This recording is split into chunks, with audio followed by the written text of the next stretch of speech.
네, 여러분 안녕하십니까? 한국해양과학기술원 원장 김웅서입니다. 우선 오션테크 포럼에 온오프라인으로 참여해 주신 모든 분들께 먼저 감사의 말씀 드립니다. 저는 오늘 포럼에서 전문가분들의 발표에 앞서서 해양과학 기술을 전반적으로 조망을 해보도록 하겠습니다. 해양은 인류의 역사와 함께 해왔습니다. 선사시대 원시인들은 바닷가에서 조개를 채취해서 식량으로 이용하였습니다. 그 먹거버린 조개 껍데기는 폐총 유적으로 남아서 그 당시의 생활상을 우리들이 알아볼 수 있습니다. 아마도 그 당시에는 어디에 조개가 많고 이 조개를 채취하기 위해서 어떤 도구를 만들어야 되는지 하는 것이 아마 가장 큰 기술의 현안 문제였을 겁니다. 또한 인류 문명이 시작된 곳은 모두 물가였습니다.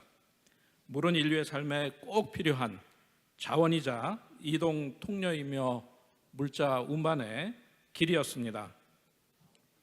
인류는 석기시대부터 배를 만들어서 활용함으로써 강이나 연안을 삶의 터전으로 만들었습니다. 오늘 현대중공업의 안광원 사장님께서 미래 모빌리티 기조 강연을 해주실 텐데 아마 그 모빌리티의 기원이 여기에 있지 않나 생각을 합니다. 배는 물에 뜨는 부력을 이용해서 아주 적은 힘으로 많은 짐을 운반할 수 있는 효율적인 이동과 운반의 수단이 되었습니다. 이런 전례에서 보듯이 인류는 초창기부터 바다에서 기술의 씨앗을 싹 틔워왔습니다. 미국의 유명한 미래학자 엘빈 토플러는 1980년 그의 저서 제3의 물결을 세상에 내놓았습니다. 지금으로부터 42년 전 20-30년 후 미래 사회는 고도화된 정보 사회가 될 것을 예견하였습니다. 그가 책을 집필할 당시에 경험했던 사회상은 벌써 반세기 전에 일이 됐고 그가 예견하였던 미래는 지금 현재가 되었습니다. 그는 첫 번째 물결을 농업혁명, 두 번째 물결을 산업혁명, 그리고 세 번째 물결을 정보혁명으로 규정하였습니다. 증기기관의 발명으로 두 번째 물결인 산업혁명이 가능하게 되었습니다. 이 증기기관은 선박에도 적용돼서 운송수단의 혁명적인 진화가 일어났습니다. 바람에만 의존하던 대양항해는 기계의 힘을 빌은 증기선의 출현으로 더욱 수월하게 되었으며 항해 영역도 더욱 넓어지게 되었습니다. 그만큼 바다가 인류의 생활 영역 안으로 더욱 가깝게 다가오는 그런 계기가 되었습니다. 엘빈 토플러는 산업혁명으로 급격히 수요가 늘어난 화석연료의 고갈도 예상을 하였습니다. 석유나 석탄 등 산업혁명을 이끌었던 화석연료는 한정된 매장량으로 점차 고갈되고 있으며 연소하면서 그레이 카본을 내뿜으며 오염이라는 환경 문제를 유발시켰습니다. 따라서 이를 대체할 친환경 신재생 에너지원으로 체제를 변화시킬 것을 역설하였습니다. 그가 꼽은 새로운 에너지원은 태양에너지, 조력에너지, 풍력, 지열, 수소에너지 등으로 이미 많은 부분 개발이 되어 상용화되고 있습니다. 우리가 주목할 것은 해양에서 얻을 수 있는 조력, 조류, 파력, 해상풍력, 해수 온도차, 염분차 등을 이용한 에너지원 개발입니다. 산업혁명으로 비롯된 온실가스 증가로 인한 지구온난화와 대기오염 문제를 경감시킬 수 있는 대안이 바로 바다에 있습니다. 엘빈 토플러는 인류의 미래를 위한 유망 산업으로 정보통신, 우주, 해양, 생명공학을 들며 해양의 인류가 생존하는 데 중요함을 강조하였습니다. 해양은 지구 생명체가 처음으로 태어난 고향이자 가장 규모가 큰 생물의 서식지입니다. 뿐만 아니라 인류의 생존을 위해 필수적인 생물자원, 광물자원, 에너지자원, 수자원, 공간자원 등과 같은 다양한 자원을 품고 있는 곳이며 기후조절과 환경정화, 산소 공급과 이산화탄소 흡수, 휴식처와 물류통로 제공 등 인류 삶의 질을 높이는 데 큰 역할을 하고 있습니다. 인류의 미래가 바다에 달려 있다고 해도 과언이 아닙니다.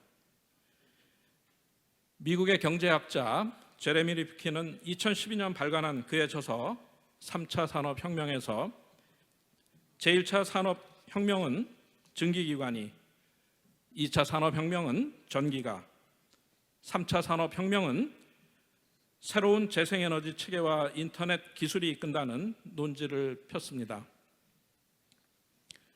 그는 200여 년간 지속되어 온 화석연료 문명의 종말을 예고하고 에너지 혁명을 통한 인류 문명의 새로운 전환을 촉구하였습니다. 그간의 탄소 기반 경제 체제에서는 화석연료의 사용으로 이산화탄소와 같은 온실가스를 다량 배출하면서 지구온난화가 가속화되었습니다. 지구온난화는 기후변화, 기상이변을 일으켜 인류에게 막대한 피해를 입히고 있습니다. 지구온난화를 경감시키고자 인류는 지금 수소 기반 경제체제로의 전환을 시도하고 있습니다. 태양광, 풍력 등의 신재생에너지의 중요성이 커지고 있으며 이와 더불어 해양에서 얻을 수 있는 신재생에너지를 활용하는 기술 개발이 주목을 받고 있습니다. 2016년 6월 스위스에서 열린 다보스 포럼에서 클라우스 슈밥 의장은 4차 산업혁명이라는 단어를 처음 사용하였으며 그해 4차 산업혁명을 발간하였습니다. 4차 산업혁명은 18세기 증기기관의 발명으로 진행된 1차 산업혁명, 19세기 전기를 이용한 대량 생산으로 이루어진 2차 산업혁명, 20세기 컴퓨터를 활용한 정보와 자동 생산이 주도한 3차 산업혁명에 이어서 인공지능, 사물인터넷, 빅데이터, 가상현실과 증강현실 등이 주도하는 4차 산업혁명이 지금 진행 중입니다. 4차 산업의 핵심 기술은 해운 물류, 수산 등 해양 산업 분야에서도 활발하게 활용이 되고 있습니다. 해양수산과학기술원에서는 2020년부터 해양수산 기술을 정리해서 단행본으로 발간하고 있습니다. 첫 해인 2020년 발간된 오션텍 바다의 미래를 만드는 신기술에서는 우리나라의 3대 해양 관련 산업 분야인 해양, 수산, 물류로 오션 테크놀로지를 구분하여 정리하였습니다. 2021년에 발간된 오션테크 2021 바다의 미래를 만드는 신기술에서는 해양수산 글로벌 혁신기술 선도 기업이 가지고 있는 메타버스, 인공지능, 빅데이터, 자율기동, 바이오, 사물인터넷 등 신기술을 디지털 전환, 지속가능성, 정보가상 플랫폼 등 3가지 관점에서 정리하였습니다. 그리고 이제 올해 3번째를 맞이하는 2022년에는 오션테크를 해양을 이용하는 수요자인 사람의 관점에서 조망하여 편리한 바다를 만드는 기술, 안전한 바다를 만드는 기술, 풍요로운 바다를 만드는 기술, 건강한 바다를 만드는 기술 등 4개의 장으로 구분하여 살펴보았습니다. 오늘 포럼도 이와 같은 논지에서 발표될 예정입니다. 해양과학기술의 궁극적인 목표는 무한한 가치를 지닌 바다를 인간의 활동 무대로 활용하고 바다에 담겨진 자원을 효율적으로 이용하고 인류 생존을 위해 바다가 베푸는 다양한 혜택을 지속 가능한 방법으로 사용하도록 하는 것입니다. 프랑스의 유명한 SF 소설가 줄 베르는 1870년에 완성한 과학소설 해저 이말리에서 당시 사람들이 생각한 바다의 미래상을 보여줍니다. 150여 년 전에 작가가 상상하였던 소설 속의 많은 해양과학 기술이 지금은 개발되어 활용되고 있습니다. 지금 우리가 꿈꾸는 미래 해양과학 기술도 머지않은 미래에 현실로 다가올 것입니다. 많은 석학들이 예견하듯이 해양은 미래 인류의 생존에 정말 중요하고 해양을 대상으로 하는 과학기술 발전이 인류의 미래를 보장해 줄 것입니다. 오션테크는 바다의 미래를 만드는 신기술이자 인류의 미래를 보장해 주는 신기술입니다.